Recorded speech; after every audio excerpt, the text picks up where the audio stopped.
Hey folks, it's Rod with Pow Group. Welcome back on the Pursuit of Wealth, your home for MJ stocks, crypto assets, and interviews. Also home to the best MJ community. Today's Tuesday, October 24th. I hope you're well. And in this video, we're going to dive into the MSOS chart. We're going to be discussing the head and shoulders target that was reached today.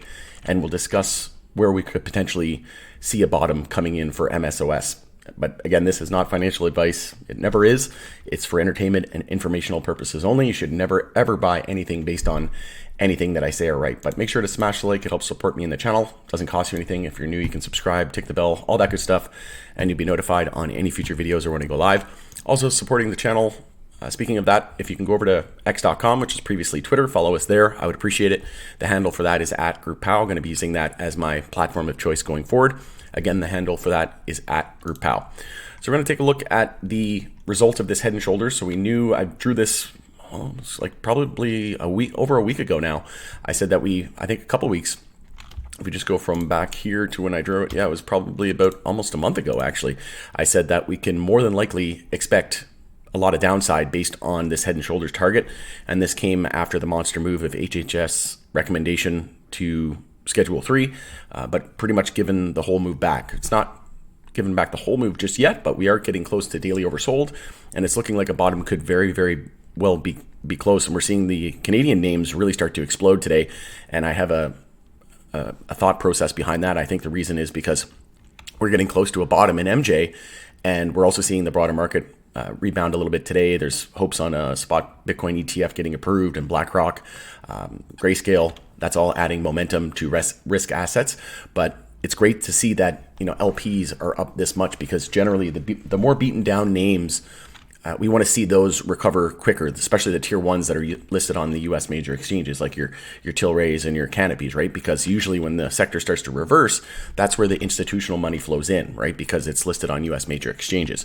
So you just don't see that on MSOs, right? The producers in the U.S., because they're only on the OTC or on Toronto Stock Exchange or the Canadian Securities Exchange, right? The Canadian exchanges. So the fact that it's not listed on a U.S. major exchange, those floodgates can't open up. So we generally want to see the LPs really start to see some upside momentum and volume when we're getting close to that long-term bear market bottom, right? And looking to potentially start a new multi-year bull market. But we were coming off of weekly oversold here after this falling wedge broke bullish. We also had hidden bullish RSI divergence. We were trending higher lows and higher highs on the RSI, and it was lower highs, lower lows on the price action. And then we had a bull trap here where we broke out, but we were unable to get a weekly candle close above EMA 26. And look, it hasn't closed. We haven't closed a single candle above EMA 26 since the bear market began, and the all-time highs on MSOS, which was the highest of February 2021. So it's been a multi-year bull market. And like I said, we haven't closed a candle over EMA 26, that white line, until recently on this news of HHS recommendation. And we touched on weekly overbought. So we had tons of confluence saying that we were more than likely going to pull back here with that head and shoulders target as well. The head and shoulders target was 634. But if you take the measured move here of let me just grab this trend line. If you go from the low to the high, it said that we could be expecting around $8.40 there on that move out of that falling wedge pattern that broke bullish. So again, this was a bear trap, bull trap right here, and then we were unable to close above EMA 26. We came back down within that pattern, and then we tested the support trend line. And then this week here in August and into September, when HHS gave the news of rescheduling recommendation, that's when we blasted off, right? And then we had the EMA 12 and 26 bull cross as well. Here, it was still a while away before we saw that bull cross happening, and it was more than likely going to be a few weeks before we saw that cross because of how far they were apart at that time. And then sure enough, a little over a couple months later, month or two later, we had the bull cross. Now we're coming back down to confirm it as support. So we could potentially see an EMA 12 and 26 bear cross at the moment. We had the bull cross when the shorter term, the 12 period and the 26 period, when the 12 is below the 26 and they cross, that's a bull cross. And then whenever the yellow, the shorter term, is above the longer term and they cross, that's a bear cross. So look what happened, cross bearish. We went from about $40 all the way down to $4. Then we had the bull cross. We went from $4 all the way up to $10, and we still hadn't confirmed a weekly uptrend yet either. We're just forming the weekly higher low now. So this was to be expected, right? When we come off the lows there and we run over 100% on that news, you need to expect a 20-30% pullback, right? And here we are down over 30, we're down about 36%. So again, this is what we would expect. We hit weekly overbought as well on that move, and we still hadn't confirmed a weekly or monthly uptrend. So we had, like I said, we had a couple things lacking that we needed to see. Usually when we're near a bear market bottom, you want to see volume. So we have all-time high record monthly volume, which is great to see. But then you want to see monthly uptrends confirm. And we've actually never confirmed a monthly uptrend on MSOS ETF ever in its existence. You can see here, we broke the monthly downtrend here with this higher high and the break of the lower high, lower low pattern, but we hadn't formed a higher low and a higher high. We were working on it here. We were hoping this could have been our higher low, right? But now we're forming the monthly higher low and a potential for this monthly uptrend to confirm. So if you're looking for, again, not financial advice, of course, but if you're looking for a long-term entry on MSOS, now could be a great time as we scout a bottom and a monthly higher low and a potential monthly trend change. And if you wanted to set a stop loss, you could set your stop just below 478, the all-time low. So you could set it at 449, or maybe even if you want to allow a lot of risk, maybe you could do even just below $4, right? So essentially risk 50 cents to $1 to make upwards of, imagine if this was our bottom and we go back to all-time highs, that's about 700-800%, right? So again, $1,000 into 700, or $1,000 investment into $7,000 or $8,000 if we go back just to all-time highs, right? So again, this is usually when people get shaken out of the market, when we form the higher low. So we have the low, high, higher low. Now we need the higher high, right? What constitutes an uptrend? Higher lows and higher highs. What's a downtrend? Lower highs and lower lows, right? So if we take a look at Cureleaf is the example and poster child right now at the moment of what everybody wants to do in the MJ space. We have the low, high, higher low, and higher high. So as soon as we broke that high here at 568, that was our higher low compared to 296. And then we had the low, high, higher low, and then higher high. So, and then AYR also confirmed a monthly uptrend as well. So we'll bring up the AYR chart. You can see here low, high, higher low, and higher high. So again, the more names that do that, we want to see producers in the US, Canada, ETFs in Canada and the US, retailers. And right now, MSOS is on the verge of doing it. So we have the low, high, higher low. If we break above 988, that's monthly uptrend confirmed in the first time in its existence. So if, again, not a bad idea if you're looking to add for the long term. In my opinion, you can't go wrong at these levels. Maybe you don't even want to set a stop loss. You're just going to, just ride it out and buy when we're down. There's blood in the streets, right? From the all-time high there to the low, we were down over 90%, right? Most names down 80-90%. So again, this could be a nice entry here on this monthly higher low forming. And then you could even enter if we confirm a monthly uptrend. So if we form this higher low, if you're a little bit more conservative, maybe you want to add once we confirm the monthly uptrend, but then you'd have to enter, on a break of 988. So are you okay entering at 988 and then potentially seeing, 50% to 100% of upside? Again, less risk is less reward, right? So if you enter on a monthly uptrend confirming, that'd be the first time in its existence, and you'd be more confident that the bottom is in, but you're more conservative and you're not taking on as much risk as if you entered now on this monthly higher low, right?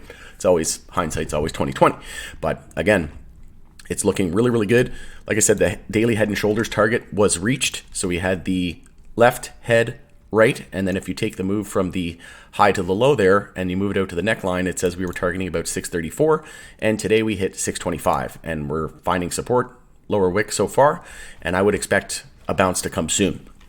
If we do lose new support at 625, we have the 0.786 there at 586, but this golden pocket here, around that 672 area all the way down to 586, this is a prime zone for buying typically, right? So it's looking really, really good. Like the bottom could be in very, very soon. We almost came close to daily oversold on the RSI. Anything 30 and below is considered oversold. We hit 37. And then, like I said, we're already seeing the bear cross out of the way on the daily time frame here with the EMA 12 and 26 period. And like I said, it's looking like a bottom could very well be close. We could see a little bit more downside, in my opinion. Maybe we see a slight flush of $6, like I said, come down, test that 786 level, and we still need to find that, set that monthly higher low, right? So again, we'll be confident the monthly higher low is set once we confirm a weekly uptrend, which we're nowhere near close to doing, right? We're still pulling back here on the weekly time frame, having lost last week's candle. But in terms of movers and shakers on the day today, US MJ not seeing as much upside, nearly as much upside as LPs today. So FIT, Ian, and BAM leading the decline today. And on the bull list, we have CXXI, CNVCF, and AYR. And then if we go over to the Canadian market here, you can see here we got some major names pumping like ACB and CGC, which have really been leading this move ever since HHS recommendation, right? Went from 34 cents all the way up to $1.92 on CGC. That was about 460%, almost 500% of upside, right? So again, when a name goes 500% in just a couple months, you need to expect, in that case, maybe a 30, 40, 50% pullback, right? And if we take a look at 192 to where we are now, we're down to over 70%. So again, volatile names and more beaten down names. This name was super volatile, and after a 500% move, 50% pullback shouldn't be surprising. And in this case, it went over 70%. So we are coming off weekly oversold as well, and we're just looking for a weekly higher low on CGC. And then in terms of the monthly time frame, we're forming a monthly higher low now. So just like Cureleaf, we need to confirm that low, high, higher low, and the more names that do this, that we want to see LPs, we want to see MSOs, we want to see retailers, ETFs, both in Canada and the US, do exactly this, form this higher low and then a higher high. If we bring up HMMJ on the monthly time frame, we had the low there at 804 and we hit 815. So bulls need to step in a hurry to form this higher low because we don't have much. If we break below 804, then it's all hope is lost to confirm this monthly uptrend because we would be in a lower low and a monthly downtrend continuation.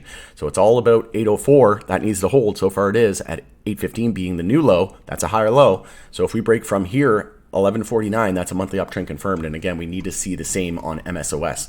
But like I said, in terms of Canadian LPs, ACB, CGC is leading the bull list, then ACB, and then Tilray. And then we have XLY, so Oxley, PWR, and NOVC leading the decline. But again, we're forming the monthly higher low now on Tilray as well. So the more names that form higher lows, and this could be a monster swing trade as well. You could set your stop below the all-time low at 150. Add here on this monthly higher low, we got as low as 175. So, risk 25 to 35 to 50 cents to make upwards of, 10 to 20 bucks, right? If we go back to February 2021 highs, that's a 33x from current levels, right? If you put $1,000 in at current levels and we go back to February 2021 highs, you're looking at about 33x.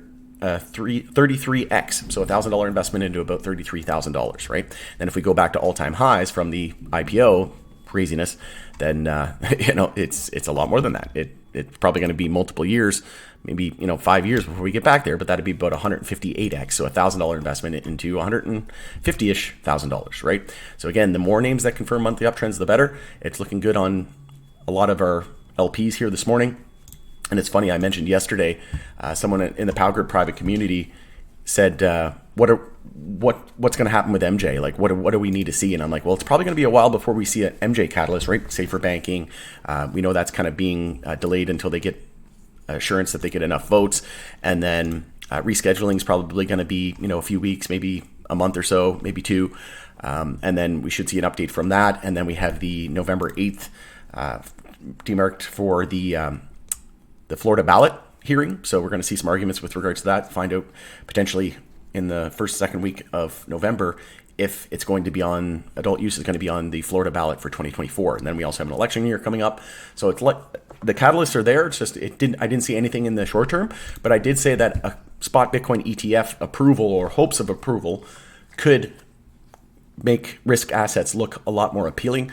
And then sure enough, we started to see crypto explode and then MJ followed. So exactly what I was saying, that if we see some sort of hope or even an approval of a Bitcoin spot ETF, that could help risk on assets. And that's what we're seeing here today. We also have mega cap tech earnings coming up later on today and for the rest of the week. So you get your Google, your Facebook, your Microsoft, your Amazons, right? So it's going to be interesting to see if they can beat, but I wouldn't rule out one more, market dip, potentially SPY sees 400 and then a massive end of year rip.